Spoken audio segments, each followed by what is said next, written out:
अस्सलाम वालेकुम। इस वीडियो में हम लोग क्वेश्चन 7 और 8 डेप्रिसिएशन के चैप्टर से डिस्कस करेंगे, जिसमें हम रिड्यूसिंग बैलेंस मेथड को ही डिस्कस करने जा रहे हैं। लेकिन इसमें आपके पास जो एक न्यू पॉइंट आएगा, वो ड्यूरिंग द ईयर हम लोग एक नई मशीनरी खरीदेंगे और हम लोगों ने एंड पे उसको सेल भी करना है एक मशीन को। तो ये दोनों क्वेश्चन हम लोग एक नए कॉन्सेप्ट के साथ करने जा रहे हैं जो आपके रिड्यूसिंग बैलेंस मेथड में आ रहा है, इसलिए इस पर थोड़ा फोकस करें कि आपको समझ आ जाए कि ड्यूरिंग द ईयर अगर आप लोग कोई एसेट खरीदते हो तो उसका डिमिनिशिंग बैलेंस मेथड में किस तरह अफेक्ट करना है, और जब हम उसको सेल करते हैं एसेट को तो हमने इसका अफेक्ट कैसे करना है। तो let's start Question 7.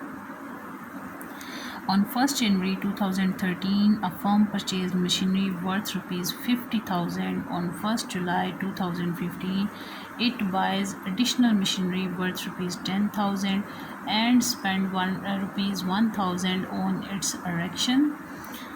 The accounts are closed each year on 31st December, assuming the normal depreciation to be 10% per annum. Show the machinery account for 4 years under reducing balance method. एक firm जो है वो machinery खरीदती है 50,000 रुपये की 1 जनवरी को। जुलाई में 2015 में ये 13 में ख़रीद रही है, फिर जाके 2015 में न्यू मशीनरी ख़रीद रही है 10,000 की, और 1,000 उसके ऊपर इरेक्शन चार्जेस हैं। The accounts are closed every year 31 December. हर साल 31 दिसंबर को अकाउंट क्लोज होते हैं। कहते हैं नॉर्मल डेप्रिसिएशन रेट 10% है, और रिड्यूसिंग बैलेंस मेथड यूज़ करते हुए आपने क्या करना है, 4 ईयर का मशीनरी अकाउंट बनाना है। तो हम लोग मशीनरी का अकाउंट बनाते हैं 13 से 14, इस दौरान किसी किस्म की कोई मशीनरी नहीं खरीदेगी।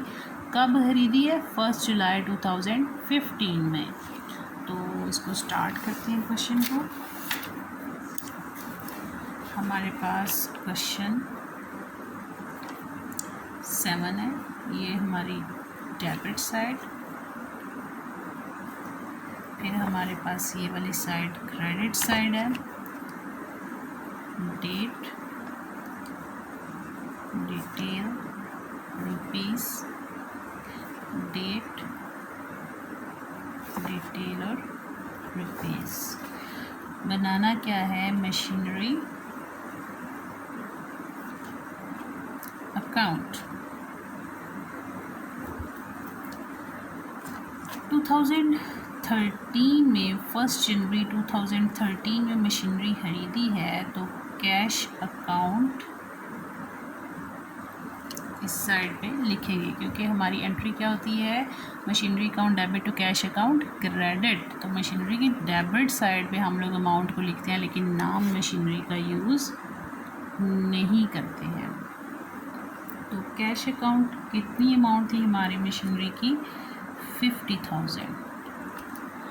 अब 31 दिसंबर 2013 को इसे डेप्रिशिएट करना। इस साल तो यही इसकी बुक वैल्यू, इसी के ऊपर करंट वैल्यू के ऊपर ही हम लोग रिड्यूसिंग बैलेंस मेथड में डेप्रिसिएशन चार्ज करते हैं। तो डेप्रिसिएशन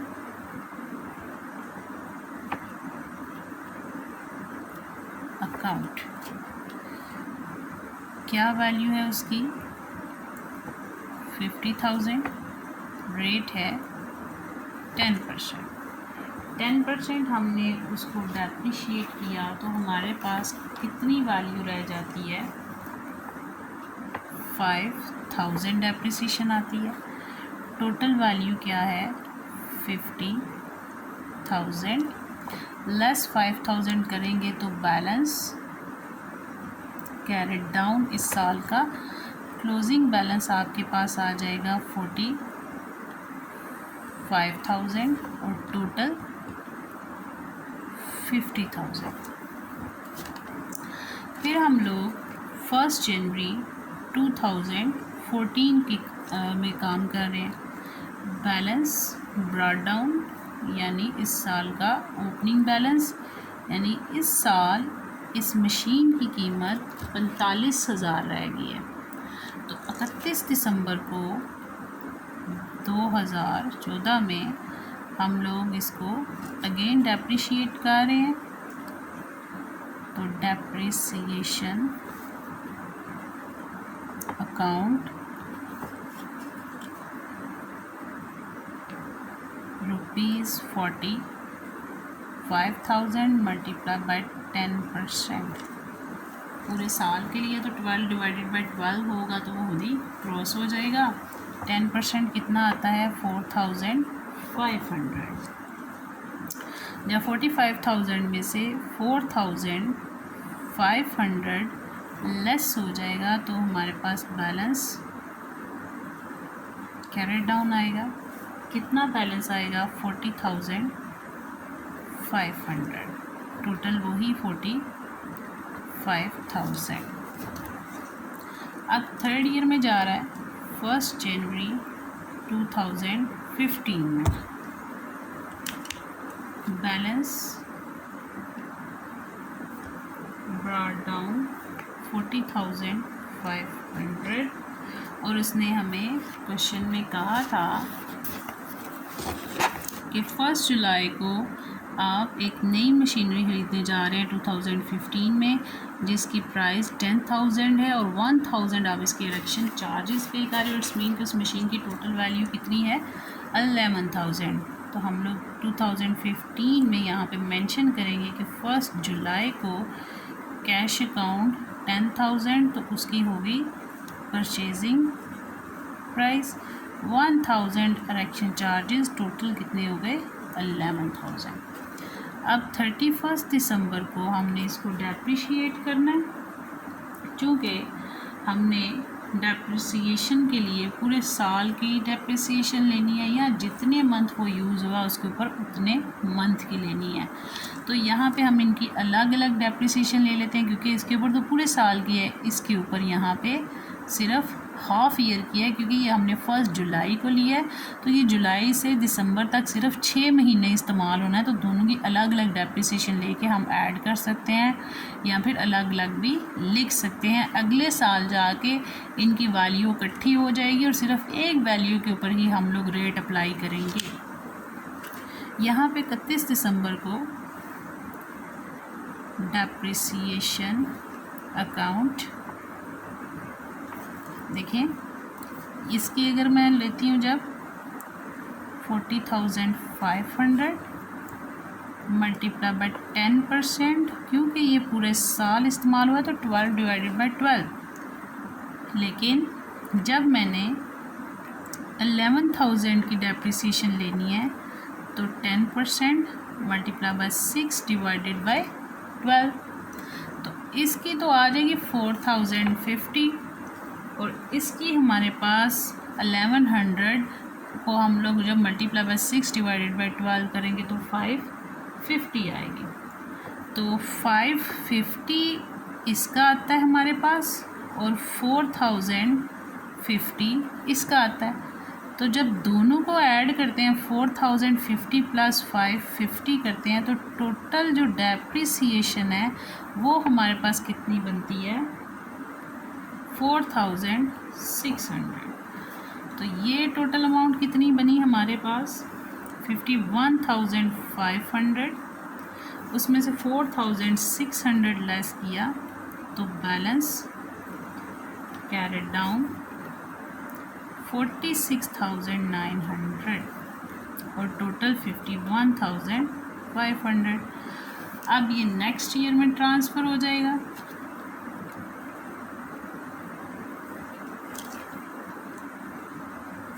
टू 2016 में 1 जनवरी को, क्योंकि उसने हमें 4 साल का बोला है, तो एक 2013 में हमारा अकाउंट बना है, एक 14 में, एक 15 में और अब एक 16 में। तो इस साल का क्लोजिंग बैलेंस, इस साल का ओपनिंग बैलेंस होगा बैलेंस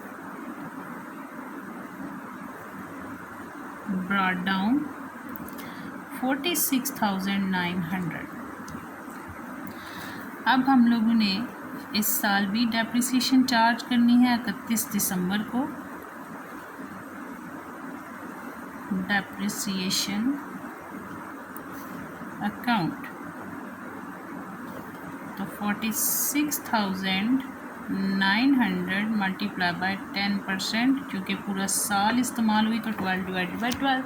अब देखिए यहाँ पे आके इधर तो अलग अलग प्राइस थी, लेकिन जब हमने डेप्रिशिएट कर दिया इसे, अब इस साल में दोनों की कीमत टोटल इतनी रह गई है, तो हम इसी को ट्रांसफ़र करेंगे, ना कि इसको अलग अलग से डेप्रिशिएट करके तो नेक्स्ट ईयर में ट्रांसफ़र करें।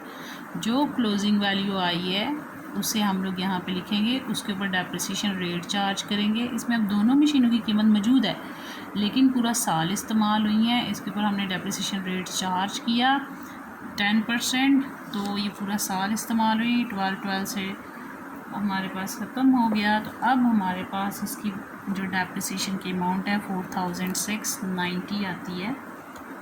तो balance carried down, depreciation rate आ गया, फिर हमने इसका टोटल किया 46,900। जब उसमें से हमारे पास ये वाली अमाउंट लेस हो गई तो ये अमाउंट आई है बैलेंस कैरेट डाउन। तो टोटल हमारे पास वही होगा 46,900। चूँकि अकाउंट क्लोज नहीं करना, तो नेक्स्ट ईयर में हम लोग इसको ट्रांसफ़र कर देंगे 2017 1 जनवरी। Balance brought down 42,000 to 10। और इसके साथ ये क्वेश्चन 6-7 हमारा कंप्लीट होता है। इसमें आपने देखा कि जब ड्यूरिंग द ईयर हमने ख़रीदा है तो क्या अफेक्ट हुआ है, ठीक है, हमने कैसे डेप्रिसिएशन इसको चार्ज की है, ये चीज़ आपने इसमें देखी है। अब हम लोग जो क्वेश्चन 8 करेंगे उसमें हमने उसको सेल करना है, तो हम देखेंगे कि सेल करने का अफेक्ट क्या होगा रिड्यूसिंग बैलेंस मेथड में। तो ये है आपका क्वेश्चन 8।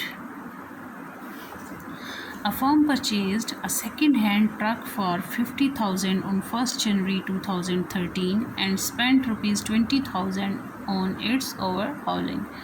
यानी कि एक कंपनी ने जो है वो सेकंड हैंड ट्रक ख़रीदा है और उसकी जो कीमत है वो 50,000 है, 1 जनवरी को ख़रीदा है, और 20,000 उसकी मरम्मत के चार्जेस पे किए हैं। Depreciation is return of 10% per annum on the reducing balance method. Depreciation 10% के लिहाज से रिड्यूसिंग बैलेंस मेथड के अकॉर्डिंग चार्ज की जा रही है।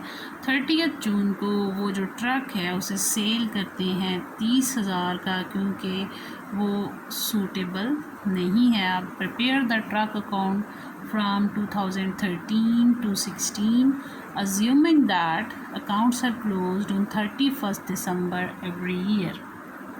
कहते हैं कि आप अज्यूम करो कि हर साल 31 दिसंबर को जो है वो अकाउंट क्लोज़ होता है, ठीक है।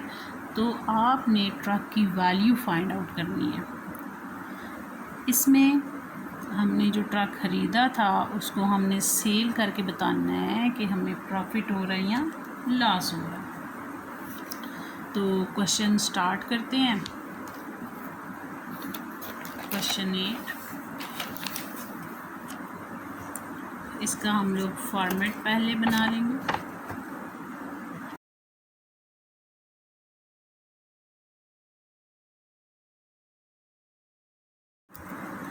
ये हमारी डेबिट साइड और ये क्रेडिट साइड है। ट्रक हमने ख़रीदा है, सेकंड हैंड है, लेकिन है तो हमारी कंपनी के लिए एसेट है। हमने उसमें कैश अकाउंट, उसको मशीनरी अकाउंट, या यहाँ पे ट्रक है तो ट्रक अकाउंट डेबिट और कैश अकाउंट क्रेडिट किया। जब हम मशीनरी खरीदते हैं तो machinery account debit to cash account credit, क्योंकि मैंने आपको बताया जब भी फिक्स्ड एसेट हम लोग परचेज़ करते हैं तो उसको उसके नाम से हमने मेंशन करना होता है। एसेट्स इंक्रीज़ होते हैं तो डेबिट होते हैं, रिड्यूस होते हैं तो क्रेडिट होते हैं। तो यहाँ पे हम इसके डेबिट साइड पे कैश अकाउंट लिखेंगे। 50,000 का ट्रक था और 20,000 उसके मरम्मत के चार्जेस थे। टोटल कितना हो गया 70,000। ये हमारा 1 जनवरी 2013 में ख़रीदा गया था। इसके ऊपर उसने 20,000 खर्च किया, वो हमने इसकी कॉस्ट में शामिल किया है। अब क्या होता है कि वो कहता है आपने इसे डेप्रिशिएट करना है 31 दिसंबर 2013 में। हम लिखेंगे डेप्रिसिएशन अकाउंट,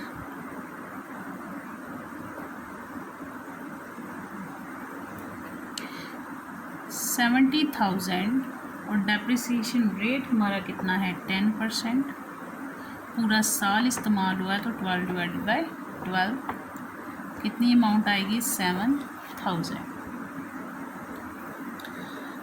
अब 70,000 में से इसका टोटल किया तो 70,000 में से 7,000 लेस होता है तो बैलेंस कैरेट डाउन आ जाता है। कितना बैलेंस आएगा 63,000 और टोटल वही आएगा हमारे पास 70,000। ये तो हो गया इस साल का क्लोजिंग बैलेंस। अब ये नेक्स्ट ईयर में ट्रांसफ़र होगा 1 जनवरी 2014। Balance brought down. अब ये इस साल का ओपनिंग बैलेंस है 63,000 और डिमिनिशिंग बैलेंस मेथड में हम लोग करंट अमाउंट के ऊपर डेप्रिसिएशन रेट को चार्ज करते हैं। तो करंट अमाउंट इस एसेट की इस साल में कीमत कितनी है 63,000। लिखेंगे डेप्रिसिएशन अकाउंट, क्योंकि इस साल भी इसमें कोई चीज़ सेल या परचेज़ नहीं हुई है तो डायरेक्ट हम लोग 31 दिसंबर 2014 में जाके इसको डेप्रिशिएट करेंगे 63,000 मल्टीप्लाई बाय 10% और ये भी पूरा साल इस्तेमाल हुआ तो 12 डिवाइडेड बाय 12 तो 6,300 इसकी डेप्रिसिएशन आ जाएगी। टोटल हमारे पास है 63,000। इसमें से जब डेप्रिसिएशन माइनस हो जाएगी तो हमारे पास इस साल इसकी क्लोजिंग वैल्यू आ जाएगी। वो कितनी है 56,700 तो टोटल 63,000 आ जाए। अब ये वैल्यू नेक्स्ट ईयर में हमारे पास ट्रांसफ़र होगी 1 जनवरी 2015 में। बुक में उसने हमें बताया था कि 30 जून 2016 में जाकर ट्रक सेल हो रहा है। इट्स मीन के 15 में भी पूरा साल इस्तेमाल हुआ है। तो जो इसकी बुक वैल्यू है यानी जो करंट ईयर की इसकी वैल्यू है उसको हम लोग देखने जा रहे हैं कि इसकी ओपनिंग प्राइस क्या है। इस साल इस मशीन की कीमत कितनी है 56,700। अब 31 दिसंबर 2015 में हम लोग इसके ऊपर डेप्रिसिएशन चार्ज करेंगे। डेप्रिसिएशन अकाउंट लिखेंगे, 10% रेट है 56,700 मल्टीप्लाई बाय 10% पूरे साल इस्तेमाल हुई तो 12 डिवाइडेड बाय 12 हमारे पास डेप्रिसिएशन आ जाएगी 5670। अब टोटल हमारे पास क्या है 56,700। इसमें से ये डेप्रिसिएशन लेस हुई तो बैलेंस कैरेट डाउन यानी इस साल का क्लोजिंग बैलेंस आ गया। उसका हम लोग लिखेंगे कि कितना बैलेंस है हमारे पास। जब 56,700 में से 5,670 लेस होता है तो 51,030 आ जाता है। 56,700 टोटल। अब हमारे पास ये सेल के साल में हुआ है 2016 में तो 1 जनवरी 2016 में वो कहता है कि ट्रक वाज सोल्ड। बुक में इसने बताया कि ट्रक वाज सोल्ड फॉर ₹30,000। ठीक है, 30,000 का ट्रक जो है वो उसने सेल किया है। 1 जनवरी में हम ट्रक की ओपनिंग वैल्यू लिखेंगे कि इस साल ट्रक की कीमत कितनी है 51,030 और वो कहता है कि उसने जब सेल किया है तो जून में किया 30 जून को, यानी 6 महीने इस्तेमाल करके सेल कर दिया है 2016 में, पूरा साल इस्तेमाल नहीं किया, इसलिए हम यहाँ पे इसको 6 मंथ के लिए डेप्रिशिएट करेंगे। Depreciation count 51,030 multiply by 10% multiply by 6 divided by 12, ये हमारे पास आया 2552। अब 30 को ही उसको कितने पैसे मिले हैं, उसने 30,000 का सेल किया है, तो हमारे पास कैश अकाउंट डेबिट और ट्रक अकाउंट क्रेडिट हुआ है। तो इसकी क्रेडिट साइड पे हम लोग 30,000 लिखेंगे, लेकिन नाम हम ट्रक का नहीं लिख सकते, इसलिए हम लोग कैश अकाउंट लिख रहे हैं। टोटल कितना, टोटल है हमारे पास 51,030, इसकी वैल्यू ट्रक की इस साल की कीमत ये है, ठीक है। और वो जो हमें दे रहे हैं सिर्फ 30,000 दे रहे हैं, ये डेप्रिसिएशन भी लेस हो रही है, उसके बाद हमें 30,000 उसकी कीमत मिल रही है, तो ये हम लॉस में जा रहे हैं। इसको आप लोग कैलकुलेट भी कर सकते हैं। कैसे कैलकुलेट कर सकते हैं आप लोग लिखोगे calculation of cost of machinery sold,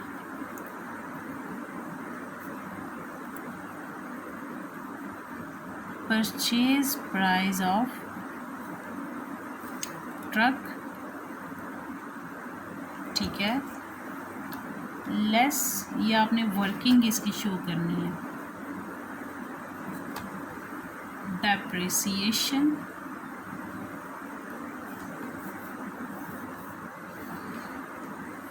first year में उसकी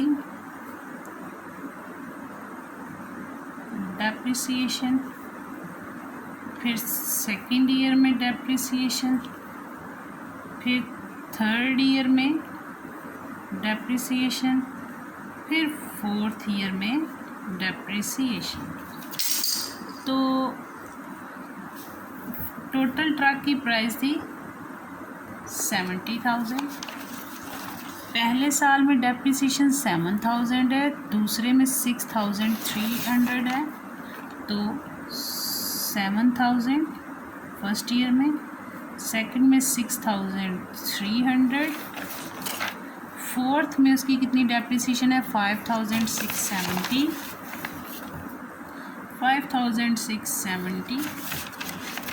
और हमारे पास फोर्थ ईयर में 2,552 है, तो 2,552 ये सारी डेप्रिसिएशन हम लोग इसको कैलकुलेट करेंगे। टोटल अमाउंट जो हमारे पास आती है उसको हमने इसमें से लेस करना है, क्योंकि यहाँ पे हमने मेंशन किया है purchase price of truck less depreciation. तो 4 साल ही मशीनरी जितनी इस्तेमाल हुई है उन सब की हमने ये पूरे साल की है, ये भी पूरे साल की, ये भी पूरे साल की, ये हाफ ईयर की है क्योंकि उसने 6 महीने इस्तेमाल किया। अब हम इनको कैलकुलेट करते हैं तो हमारे पास इसकी टोटल वैल्यू आ जाती है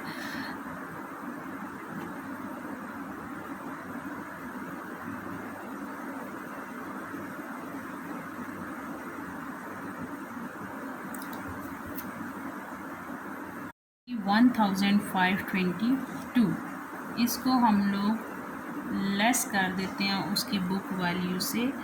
तो जो हमने जिस टाइम उसको ख़रीदा था उस वक़्त हमारे पास इसकी कितनी कीमत थी उसमें से हम लोग इसको माइनस करते हैं, तो वो हमारी थी 70,000 में से डेप्रिसिएशन लेस होगी तो 48,478 इसकी बुक वैल्यू आ गई है, ठीक है। यानी कि चौथे साल में जस्ट टाइम उसे सेल होना था उस वक़्त उसकी बुक वैल्यू ऑफ ट्रक थी 48,478 less sale price.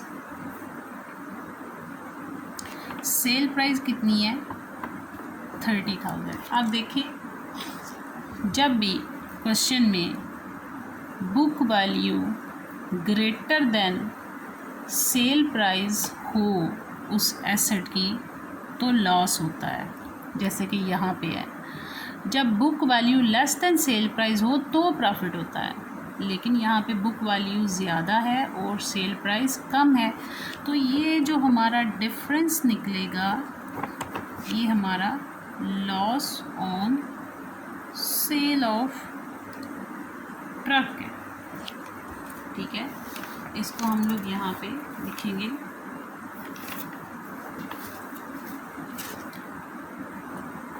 18,478 profit and loss account, क्योंकि इस वक्त एंट्री क्या हुई होगी, ट्रक अकाउंट डेबिट या loss on truck account debit. हमारे पास प्रॉफिट ऑन लॉस अकाउंट में जब हमारे पास लॉस होता है तो वो डेबिट होता है, यानी loss on truck account debit to truck account credit. लेकिन हम ट्रक के अकाउंट में ट्रक के अमाउंट को हम लोगों ने लिखना है, लेकिन उसका नाम यूज़ नहीं कर सकते। इसे यहाँ पे profit and loss account debit हुआ था और हमने उसे इधर उसकी क्रेडिट साइड पे, क्योंकि ट्रक क्रेडिट हुआ था इसलिए यहाँ पे ट्रक का नाम नहीं लिखा, लेकिन इसको प्रॉफिट एंड लॉस को इसकी इस साइड पे मेंशन कर दिए कि इसकी वजह से वो क्रेडिट हुआ।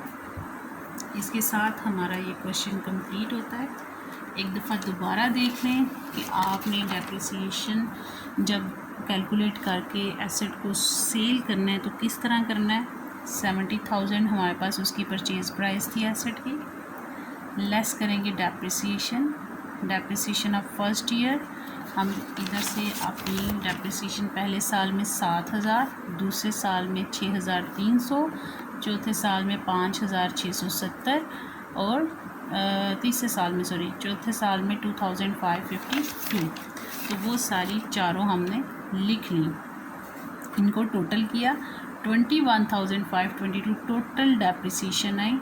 परचेज़ प्राइस में से माइनस किया तो बुक वैल्यू ऑफ ट्रक आ गई, लेस हमने सेल प्राइस की तो लॉस आ गया है, क्योंकि बुक वैल्यू हमारी ज़्यादा है और सेल प्राइस कम है, तो इसलिए हमारा ये लॉस में जा रहा है। इसके साथ ये क्वेश्चन कंप्लीट होता है।